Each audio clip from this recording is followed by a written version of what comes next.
Right now, for more insight on this matter, we're now joined in Beijing by Mr. Chen Jianqun, the Director for the Center of Arms Control at the China Institute of International Studies, and Mr. William Sewell in Los Angeles, formerly working with the U.S. intelligence community and now author of the spy novel Non-Official Asset. Evening, gentlemen, and welcome to the program. First of all, Mr. Sewell, from your point of view, what impact will this matter have on the international level, and how will it affect U.S. relations with other countries? Well, I think in the short term, it makes it difficult to accomplish diplomatic goals because there's a reduced level of trust in the world between the United States and other countries.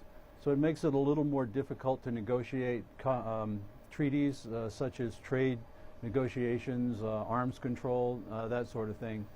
But I think in the long term, what's happened here is the methods that the United States uses to ferret out terrorists and look for bad guys has been compromised, and now they know what we know, and they can work around it, and I think that puts us in a bad situation. And Mr. Teng, what's your take on this matter? How should China respond to this scandal, well, if at all? Yeah, I think this is really a tough test for the central government. Though Hong Kong, the local government has some arrangement, by treaty to exchange the guy to the United States, but I think the central government, who in charge of the diplomatic and defense responsibility for Hong Kong, I think this time Chinese top leaders should have a very comprehensive consideration of this incident. I think China, as one of the largest victims of cyberspace attacks in recent years, always accused by the U.S. officials and some experts.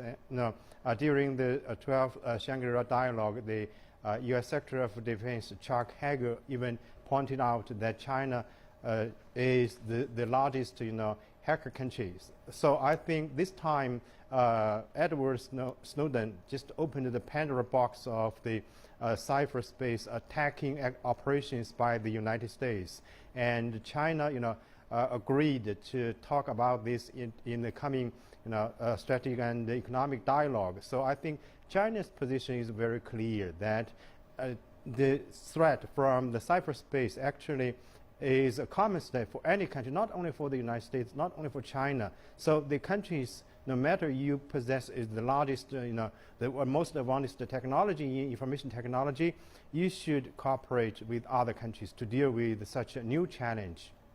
Well, Mr. Sewell, in terms of public reaction in the U.S. right now, do people actually approve of this kind of surveillance programs?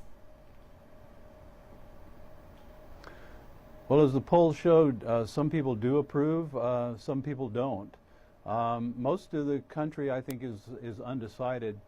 And where we have to really look internally as a society in America, and perhaps in the rest of the world, is where do we strike a balance? We're looking for the balance between security and privacy. And the unfortunate thing is you can't have both at the same time at the same level. So to get more security, you have to give up some privacy. And as we look around the world, I think people in other countries are dealing with that same issue. And it's kind of exacerbated by the amount of cybersecurity and cyber snooping that goes on around the world. There are things going on as we're having this conversation about the balance.